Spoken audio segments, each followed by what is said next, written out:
Hi, and welcome to this week's Mortgage Broker broadcast. My guest this week is Rosalia Lazzara-Tilley, and Ros is back onto the podcast talking about what's happened to her in the past sort of 12 months. She's been a previous guest back in 2021, episode 12. She was a guest. She then came back on episode 62.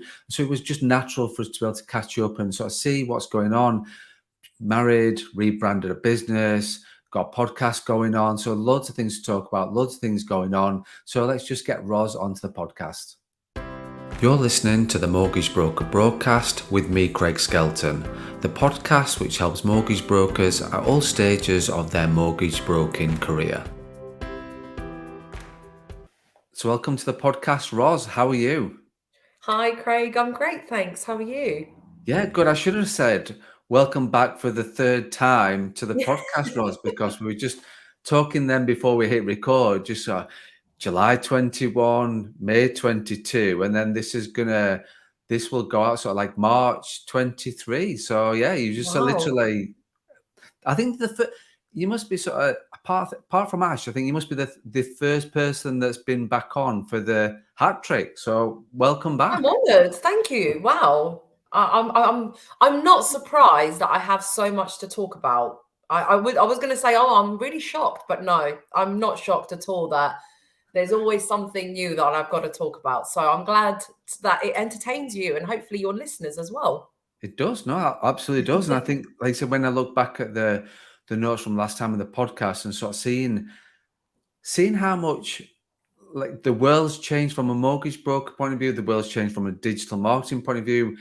Your world's changed, my world's changed. It's good to just have this sort of annual catch up. Go, what's going on? Like, what's happening? Like, what sort of? Yeah. But yeah, we will provide more like purposeful and meaningful content for people that listen and subscribe, but we've just got so much to talk about because since we last spoke, marriage, rebrand, podcast, you're doing your own podcast now. Yeah, like loads going on to talk about. So first of all, that marriage went, everything with the wedding looked awesome from what I saw on social. Everything, I know it seemed like a lifetime ago now from that point of view, but for you, but Yes. Oh, yeah. It was an absolute dream. But the business was still fairly new at the time, right? It was still only like a year old. And to then have this massive wedding in the middle of it, and, it felt like I was like leaving my baby at home for like a month because I had the wedding. I took a whole month off. I had the wedding and then I had the honeymoon. And then when I got back, I had to like wash all the clothes. So, I didn't actually want to go straight back to work. But it was just amazing. It was an absolute dream. The family was over the moon. It was the first wedding we've had in the family for years and years and years and years. So it really brought everyone together because we did it in Sicily, where I'm from.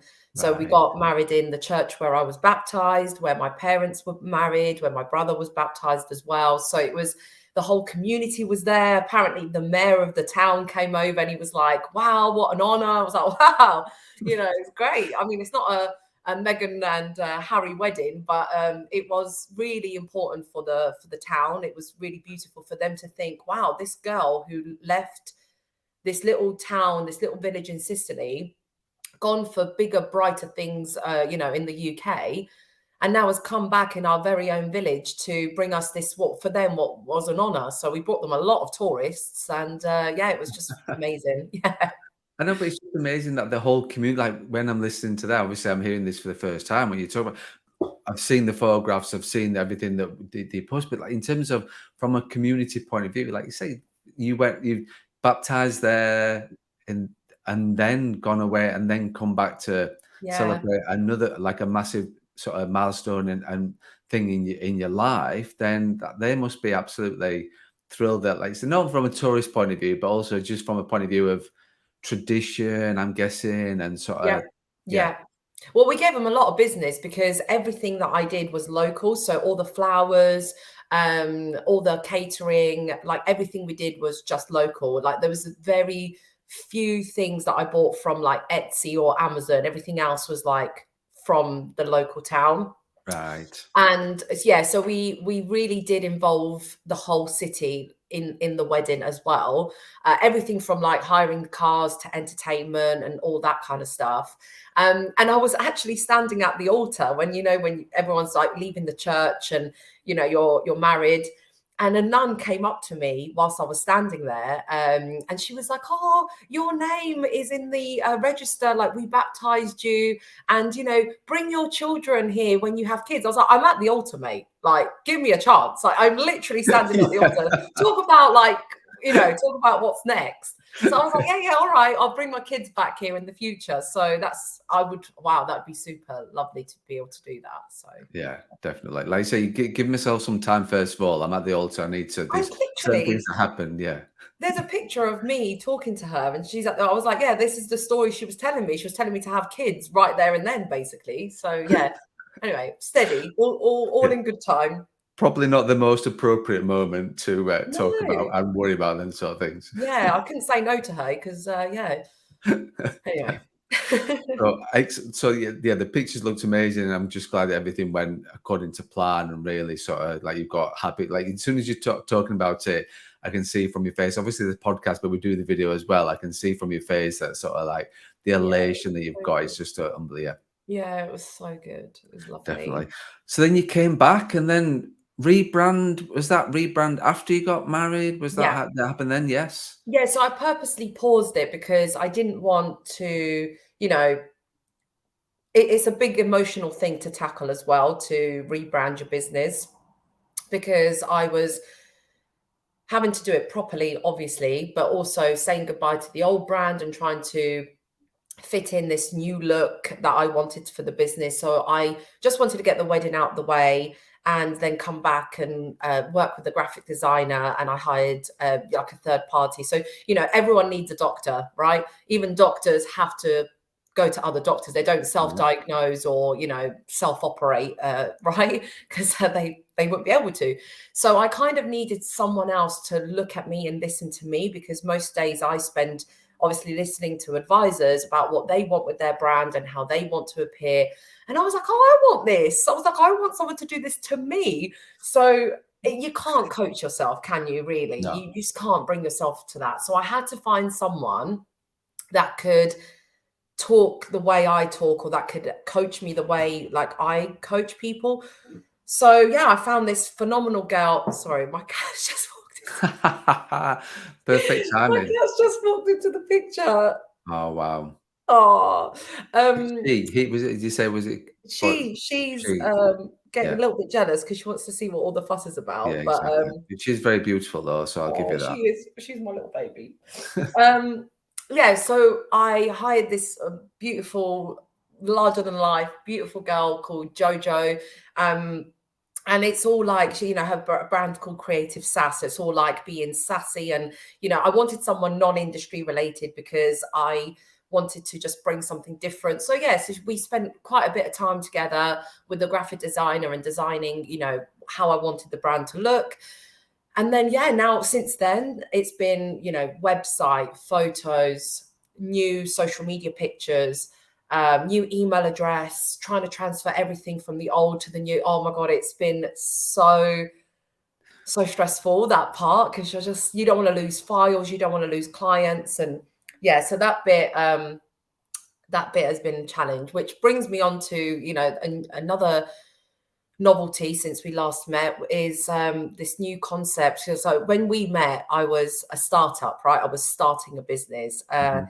I think I'm now in the phase of scaling and actually running the operations just to make it a bit more slick and a bit more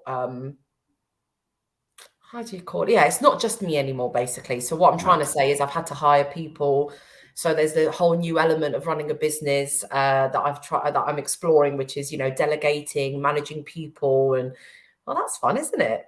So Certainly is. that part to it that I didn't sign up to, but have to do. Yeah, so there's been all that going on.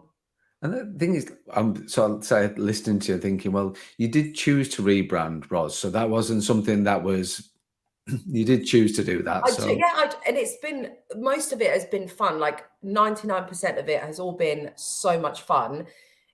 it's just the mechanics of like, oh, okay, now I need to, I don't want to lose all my emails. I don't want to lose all my files. So I've had to hire like a virtual assistant. I've had to hire someone that can actually help me, do all that digital admin that I call it, the digital admin side of things, whilst I keep my cash flow going and whilst I keep looking after my customers. I can't take time off just to sort out my inbox. I just have to manage it all together. And it's been it's been a learning curve. Yeah, definitely.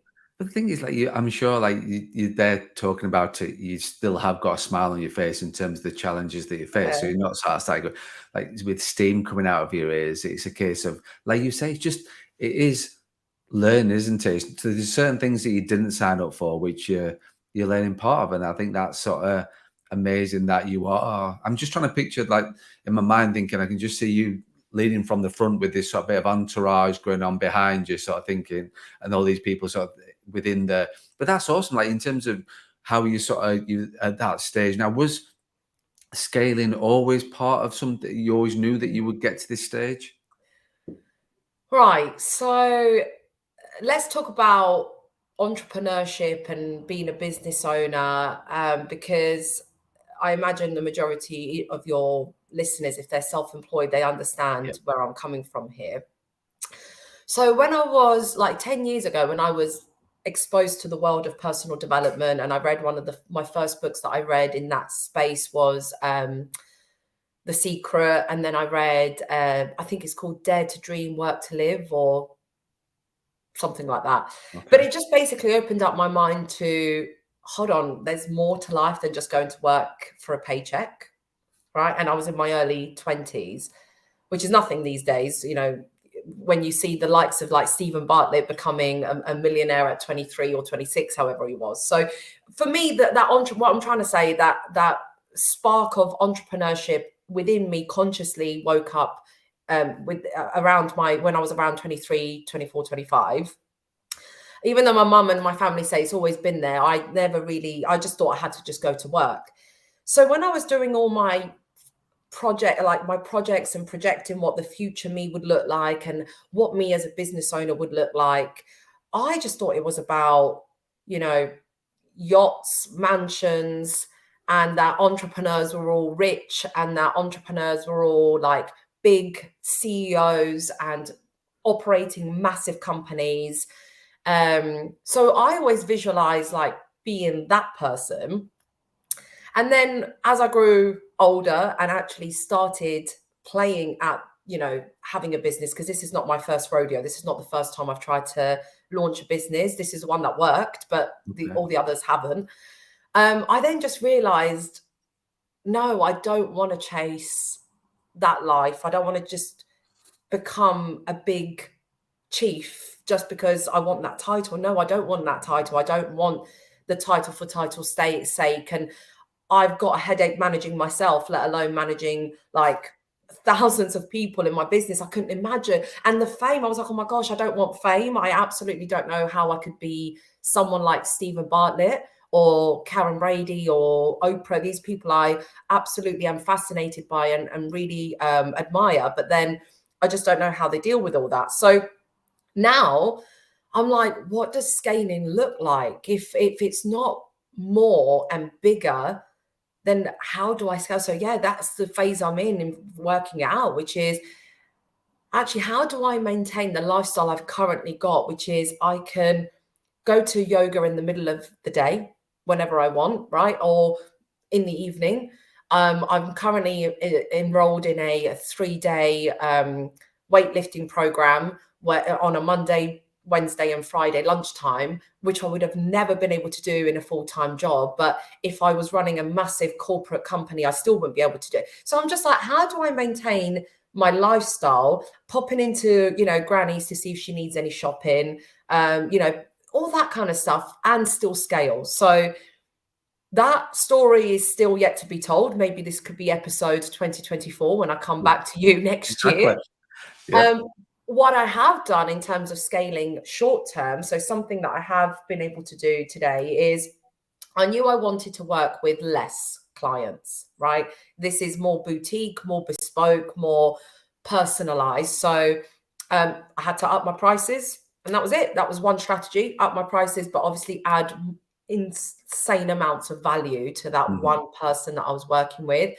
So, of course, year one, I just had to get as many clients as possible. So I was a lot cheaper, and I was trying to work with more people just to get experience, awareness, and to just bring cash flow into the business, and to get testimonials and reviews, and to get a concept actually, made up. So I'm always grateful to the first people that saw me, believed in me, and just took a punt on me and were like, actually, I'm her first. And so I can shape the future of what this will look like. So today I'm working with much fewer people, repeat clients, and ones that just need a little bit more hand holding and more guidance. So that's one way of scaling.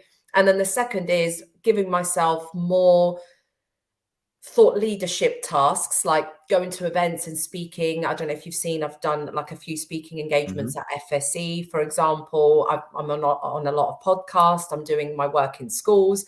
And in order for me to be able to do that as a personal brand, I've had to hire in the background. So video editors, a virtual assistant, a videographer, photographer. So anyone who can actually deliver, the technical bits of what I offer my clients.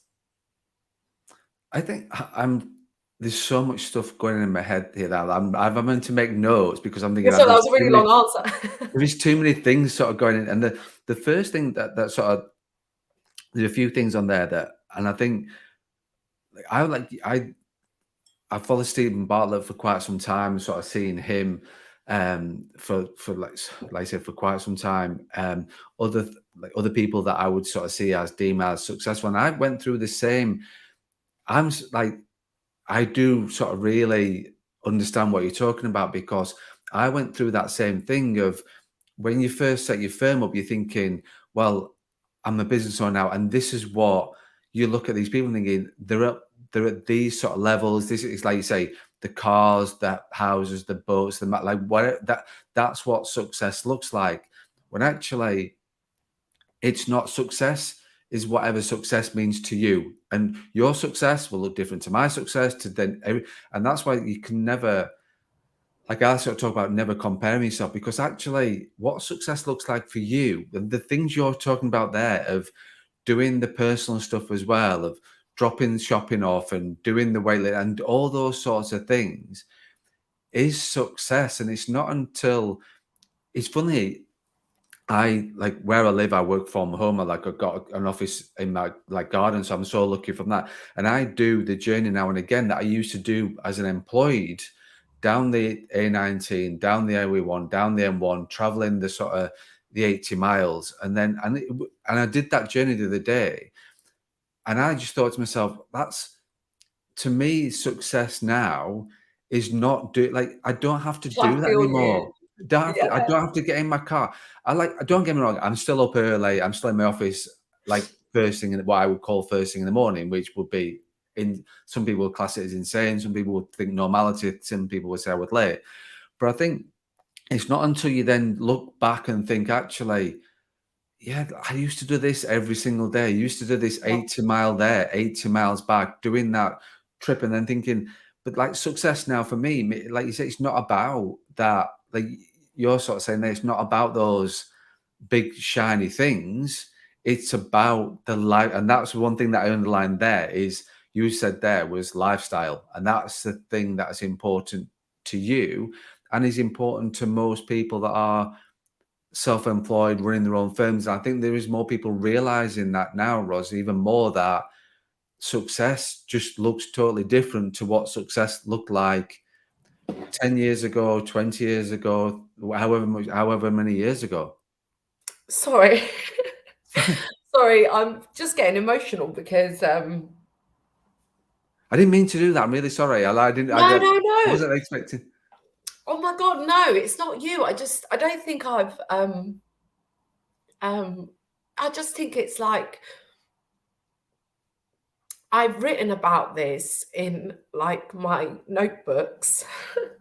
Like you know, the lifestyle that I'm living right now is what I used to write about. Like when you're journaling and you're setting your goals. And then I found that book and was like, oh my God, like I'm actually doing it. Like I'm actually, it says something like, I've got the freedom to, go out for a coffee with my mum if I want to in the middle of the day, or, I can wake up at whatever time I want and, do. So sometimes it's just, the reason I'm getting emotional is because, obviously I'm proud, I'm happy, but you just don't realize what you've got in front of you. And I think many people that are running a business maybe don't actually take stock in like really appreciating how far they've actually come, because we're always being, even like the nun, saying what's next, right? We're always looking at what's next. And I've had that same kind of situation. So that was me at the altar at the happiest moment in my life, marrying like my best mate. And then when I came off the stage at FSE, and it was euphoric, I'd bought a new dress, I'd just been, presenting on stage. And then I came off stage and I was like, oh my God, I can't believe that was me. Like, I can't believe I just did that. And then the first question I got asked was, oh, is it just you, Roz, like in the business? I was like, well, I am the brand, but obviously there's people in the background, like you said, like the entourage. I was like, yeah, there's people that work for me. And he's like, yeah, but how's that going to be sustainable? How are you going to build that? How are you going to raise it? What happens if you can't? And I think what he was trying to get at is like, what happens when you become a mum? What happens when you, and I just thought, actually, I just want to enjoy this moment. Like, I just want to be staying still, because the reason I'm getting emotional is because I just don't want life to change. Like right now, life is really, really good. And I'm scared of like, my family's all healthy. My house is, great. I'm great. Business is great. And actually, things can knock you. And we just have to just take stock for what we have and just be really proud that wherever you are, that you've made it this far. Like if you've got one mortgage client, fine, one. If you've got one, you can do 10. If you can do 10, you can do 100, but just don't lose sight of the 10 that you did and the 100 that you did, because there's always a next. So yeah, it was just really nice to kind of reflect on that moment. So thank you. No, and I think people, and I think it's easy, like you say, because we're in a world of what's next, like what's like, and that it it's not something that we take time to reflect on in terms of what we've achieved today, never mind this week, this month, this year, last year, and I think, like you said there about journaling, I do journal, and I think it's just important because then that they're always there. You can always look back on them, like you say, and think, "Wow, like when, like," and Yeah, we, and that then does become realization even more, because the things that we recall from memory are generally not 100% true. Like they're just not. They will have a different sort of take on it or a different thought on it. But if you've got your journal and then you're looking at that thing, and actually that's how I felt at that moment, and that was my goal. That's what I wanted to achieve. And you're reflecting on that, you will be present in the moment, because you are like, you understand where you've come from, kind of thing. Yes, you at that moment when when you are reviewing and reflecting, you're not thinking about what's next. You're not thinking about that. You're thinking actually where you were. And that's just, even if you just take 10 minutes out just to review and reflect on it, it's just yeah, such a game changing thing for me. And I felt that when I started to do this even more, is that, and they're always there. Like I've got, like, I know exactly where these journals are. They last for 6 months. yeah, I've got so many years of being self-employed, about coming up for 6 years now. So there will be 12 books in there. And just flicking back and thinking, wow, and even thinking about what was going on in your head at the time, because obviously you've yeah, got your feelings in there as well, and thinking, wow. So, and you will go through that same thing in 2 years' time, a year's time, 5 years, whenever you get the look at the journals again, you will go through that same emotional state, because then you've moved on even further. And like you say, and I get what you're saying is like you just want everything to pause and stand still and things like Yeah, that. But and I get that, and it is, and the realization for you that actually you do want to press pause. Everything is so good right now. You will sort of slowly move forward, shall we say? But I'd only ever sort of truly naturally just sort of pause it there and then. But you will no, then. It's just then a little bit more of like a tiny tiny improvements from there, which is amazing, because that's the thing is that's what all you want to look at is the tiny things that you want to change. Now you've got that foundation. If you want to press pause on your life and your business, the foundations are solid. Like you are yeah, on solid foundations. So when you do take your finger off the pause button and it does move forward, it will just be tiny things you wanting to move, which is the whole point, because society, life tells you we need to be monumental. We need to have a massive, massive yeah. changes. And you don't need to be that way. It's I just know. looking I at think tiny things. I agree with you, Craig, because I feel like people don't celebrate this, like because there's people like Stephen Bartlett and people that achieve, like Greta Thunberg. Like we're not all Gretas and we're not all Stephen, right? But and I feel like that's the only time that maybe the external what's it called? The external recognition is given to those who have like these monumental and massive milestones that they achieve. And it's almost like, what, a six-figure business? Phew, what's that?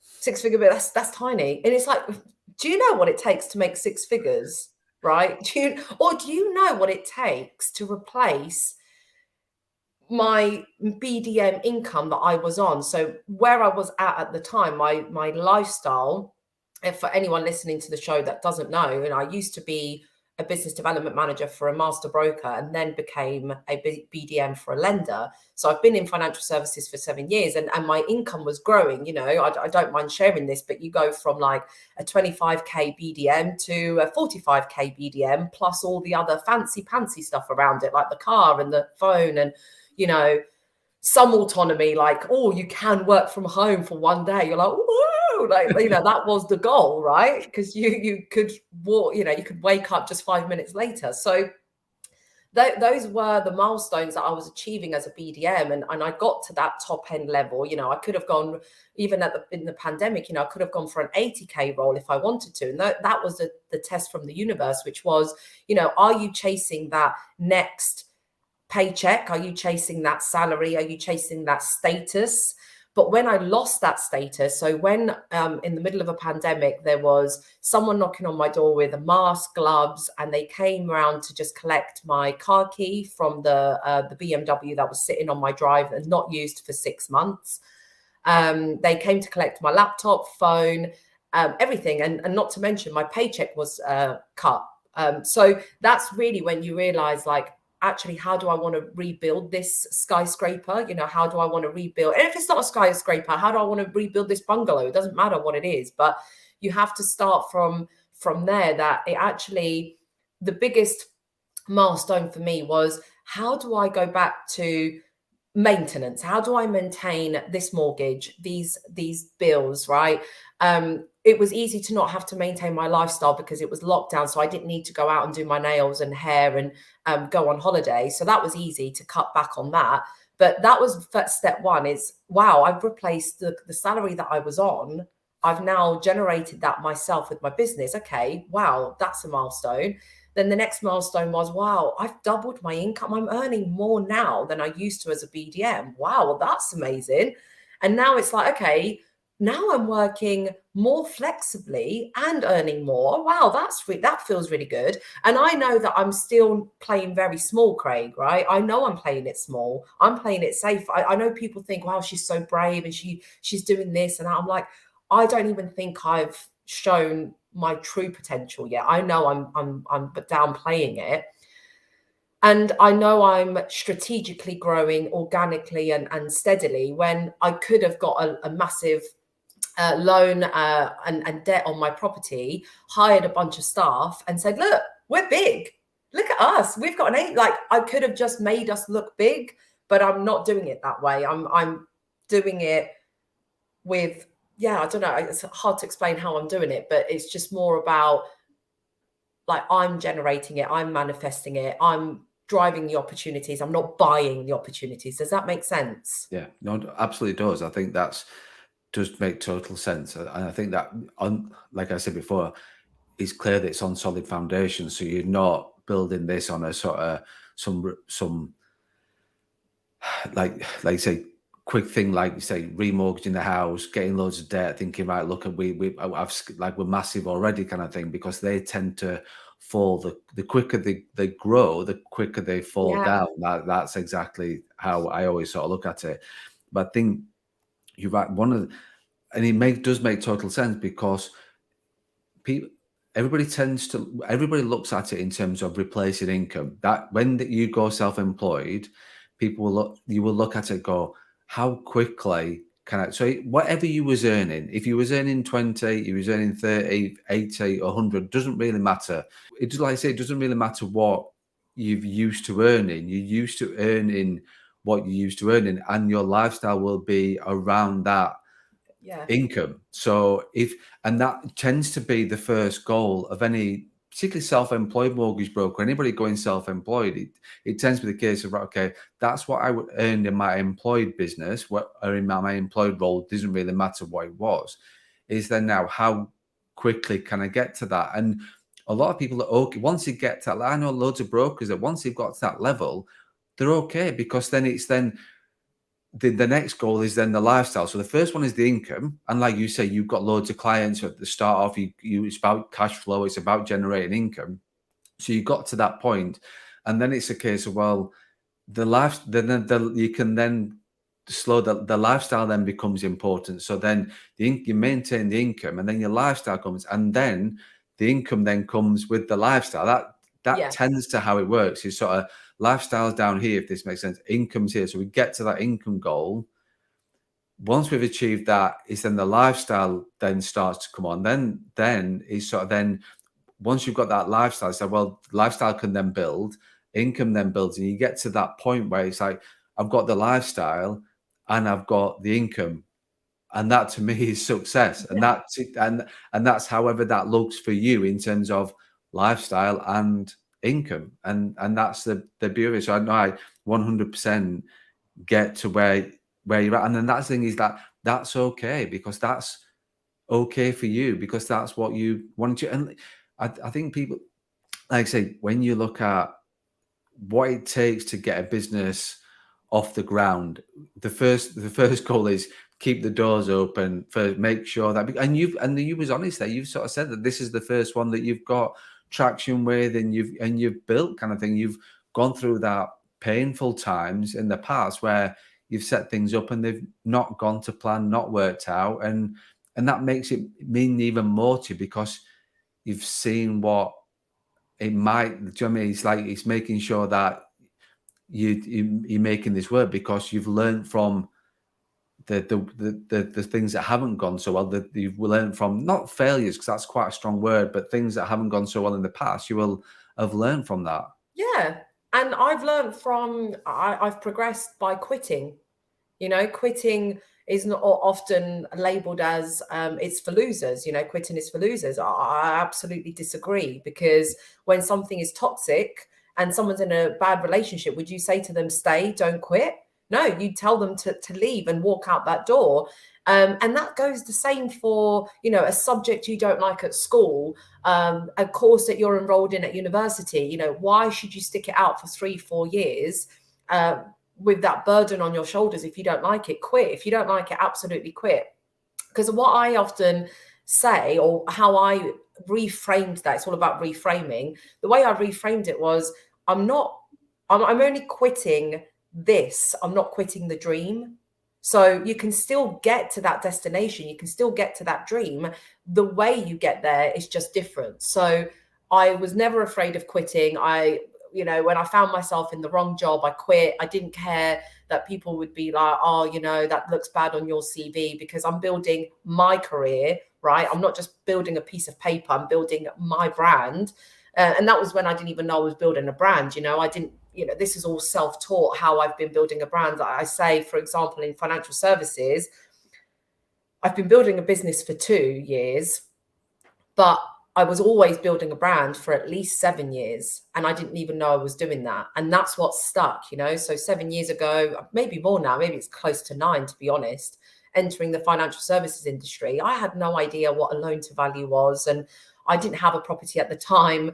And let alone not knowing what a loan to value was, I was asked to sell bridging, like Right. bridging and development and commercial. And I was like, I don't even have a house. Like, how am I? So that's where it started. And it was all about personal branding, because I had to help people believe in me. I had to, you know, sell myself, and the product came with me. You know, the product changed, or, you know, the company I was working for changed, but I remained the constant. You know, I was the same one, the same person throughout it all. So yeah, I just think quitting is to be encouraged, as long as you're still progressing and still replacing whatever you quit with something else that you can use to work towards your goals. Then yeah, absolutely. And failure, actually, yeah, failures are lessons, aren't they? That's not something I've made up. It's something that has been reframed over and over again. You know, those lessons helped me understand what I like about myself today, how I see myself as a business owner, what my skills are, what my strengths are, and what actually I need to outsource and hire for. So yeah, everything has got me to where I am here. And when we were talking about scaling, I don't know what the next chapter looks like, because I've never been there. How can I tell you how I'm going to scale my business? I have no idea. No idea. Is that not exciting? Yeah, exactly. Yeah, because I never knew I could get myself to this point. I never, you know, you visualize things, but actually leave space for that, for the spontaneous side as well. You know, some of these opportunities are better than you ever imagined, and you need to leave space for that. And that's something I wasn't so good at in my early personal development days, is that I thought a goal was a target, and that if it didn't look like that, and if I didn't achieve it like that, it was a failure. And I wouldn't be able to recognize like that the setbacks became my comebacks. I couldn't recognize that what I'd originally set myself as a goal ended up turning out better than I'd originally planned. Because that sometimes happens. You set yourself a goal, and then actually something better comes along. You're like, yeah, this is better than what I had originally planned. So yeah, I'll take that. So yeah, I'm just open to that progress. And yeah, like I say, progress, not perfection. That's how I'm scaling, basically. How can I move forward, and how can I be better than I was yesterday?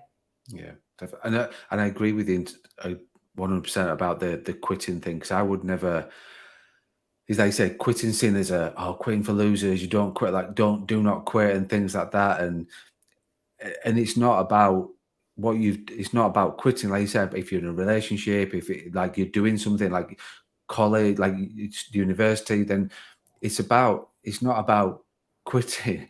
Quitting, it's about not wasting time. It's like not got much. So reframing it as you're not wasting your time, it's not quitting. You just value your time more, because actually you don't want to be in that relationship, or you don't want to be doing that college course, you don't want to be with that employee, you don't want to be doing that role.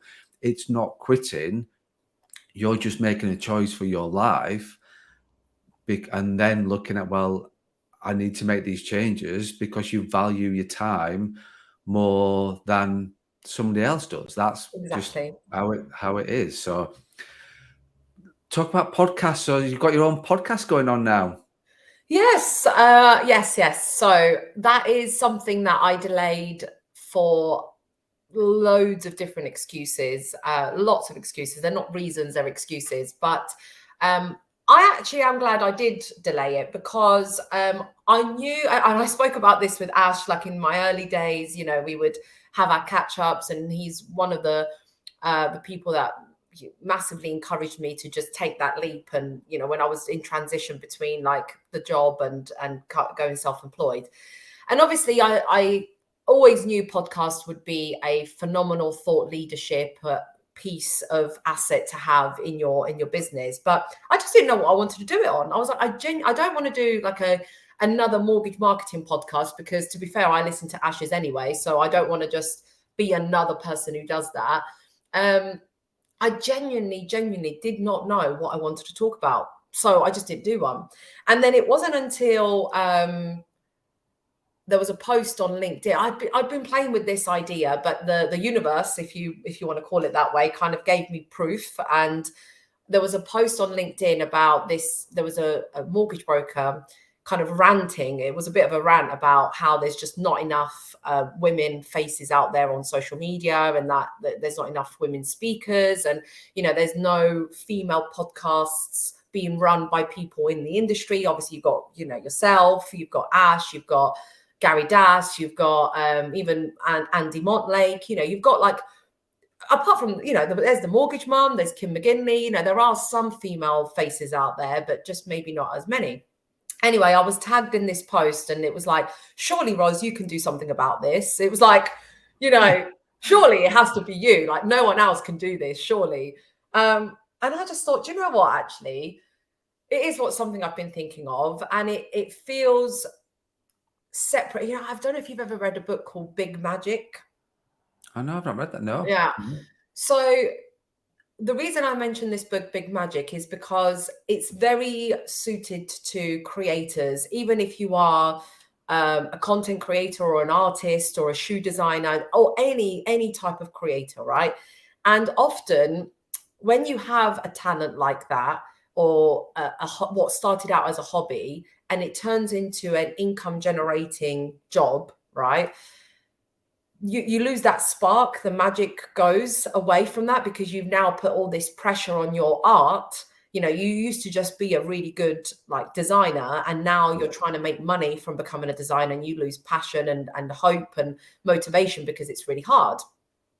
And so I didn't want to start a podcast that was supposed to make me money. Like, I didn't want that to happen. So I wanted to start something where I was giving back to the community of the financial services industry, and create a platform where if the women are missing, right, if there's not enough women out there, well, then I'll create a safe space for them to come along and just talk. That's it. That's all it is. It's just a platform. It's a virtual stage. It's a digital stage to represent more women. So it's called The Money Honey. And The Money Honey brings together women in property finance and construction, all of which are the industries that I have been in. I've been in construction. Obviously, I don't have like a massive property portfolio, but I'm in the portfolio.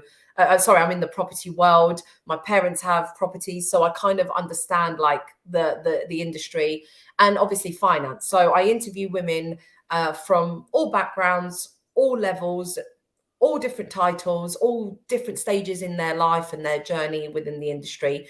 And they just come on board and talk about what they're working on, what they're doing, how the industry for them looks, where can we find support. There's been some phenomenal speakers that have come on board talking about, diversity and inclusion, and how they're helping any entrant into the industry feel more integrated and feel more accepted. So it's basically a platform that you can tune into and feel like, when they say, I want to be surrounded by like-minded people, well, they're there. They're literally on this podcast, right? So yeah, so if you know any female speakers, or not speakers, but females in the industry that want to practice being heard, this is a safe place to practice.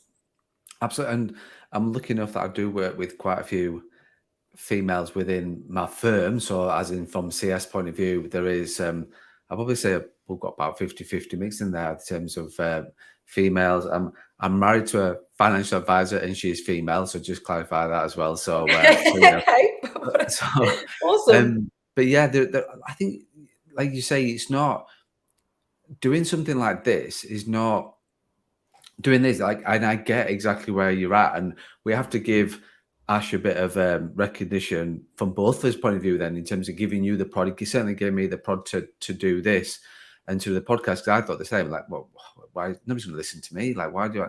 And it wasn't, and this still now, and I get other firm owners ask me, so what do you get out of the podcast? Like what income do you get out of that? I said, well, no, I'm not going to retire on an income that a podcast generates, because it's the purpose of it is not that. It's just a platform that I get to meet some amazing people and try and educate the self-employed mortgage broker world that's out there. So mine is very niche in terms of from that point of view. But you don't. It's not. You just do it because you enjoy doing it. It takes a bit of time once you get up and running. You're doing it, but fair play to you. Absolutely, you've had some amazing guests on there, and I've sort of listened to them, and you've had some sort of real great, and you're just giving that platform for people that may not necessarily, who might just need a put, because they might need to put like a pod and a portion that, come on, do Yeah. this, come on, let's do this. And there are people out there that I get them like, well, I want to be on the podcast, I want to be on the podcast. But then other people thinking they'd be great guests, but you just got to keep pushing, going, come on, you can do it, you can do it, you can do it, kind of Yeah. thing. So Yeah, I had this one person who I invited to come along, and she said something like, "Oh no, I'm not there yet," or something. No one. I've got nothing. Oh, that was it. I've got nothing interesting to say. And I just thought, what a sad thing to think about yourself like that. That's just, you don't have to be some explosive guest no. to make an impact, because actually, if we're all explosive and we're all dynamic and we're all loud and whatever, that then not everyone can relate to us, right? So we need a representation from everybody. Anyone who's shy, nervous, anyone who's had that like kind of rocky career, like we want to hear about that as well, because you could just be that person that changes that listener's life. It might just take for you to be that guest, not to change the world, not to change a million lives, but that one person who's listening to you, who thought that they too don't have anything valuable worth saying, could have just listened to you, and you could have just made that person's day. And that's, I think, what the responsibility we all have, not only as business owners, but as content creators, because we're all content creators, right? Just some of us have it as a job title and the rest of us just do it. But you're a content creator.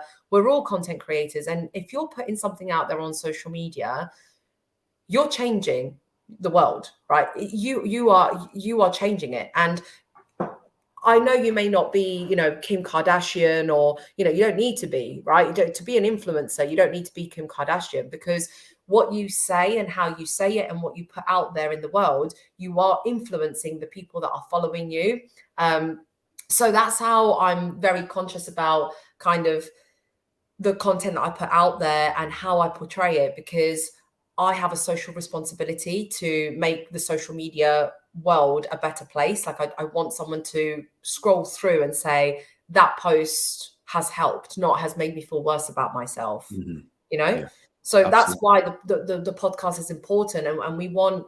And by the way, we don't just interview women. So far, we've only been interviewing women, but we are also interested in interviewing men who are running companies and teams with diversity, who are prioritizing diversity and inclusion, who are passionate about equality. Because let's think about it, these men are also raising daughters. These men are married to wives. And this is not like, by the way, the Money Honey is not like a hate on men type of podcast. And we love men. And in fact, one of the guests spoke about her co-director being the biggest advocate. He is a huge advocate for diversity and inclusion, for many areas, for disabilities, for ethnic minorities, for women, everything. So yeah, we are looking for both male and female speakers. Of course, we want to bring them both to light. But the reason the podcast is more heavily towards women is because in order to gain that equality, we have to kind of like tilt the scales a little bit, and then we'll regain the balance. Definitely. No, I totally agree. And like I say, I've listened, but it's not a sort of hate men kind of podcast going on. So thanks for sort of, you didn't need to clarify that, but I get sort of, I get where you're coming from. Yeah, you need to be on the table. Like we all, in order for you guys to understand us and for us to understand you and for us to like work together, we have to be on the same table and we have to listen to each other. And that's the space I'm slowly trying to create, and that kind of environment. So yeah, if you want to check it out, it's on Spotify as The Money Honey. And also I upload the videos on LinkedIn and YouTube too. So yeah, feel free to check it out. Excellent. So Ros, sort of 50 minutes in, and yeah, it's just been amazing to chat to you, just to catch up, and so appreciate your honesty and just to like in terms of where you've been and looking at sort of not so much and how comfortable you are with you now and your success and where you're at. So it's just been great to just listen to you and listen to you sort of portray your journey that you've had over a period of time. So since we last caught up and before that kind of thing. So Ros, thank you so much for your time. It's been amazing. Thank you so Thank much. you. Thank you for having me on the show. It's been amazing. Thank you for listening to the Mortgage Broker Broadcast, the podcast which helps mortgage brokers at all stages of their mortgage broking career. If you have any questions about this podcast or any topics you want us to discuss, or if you're interested in working with me further, then please get in touch.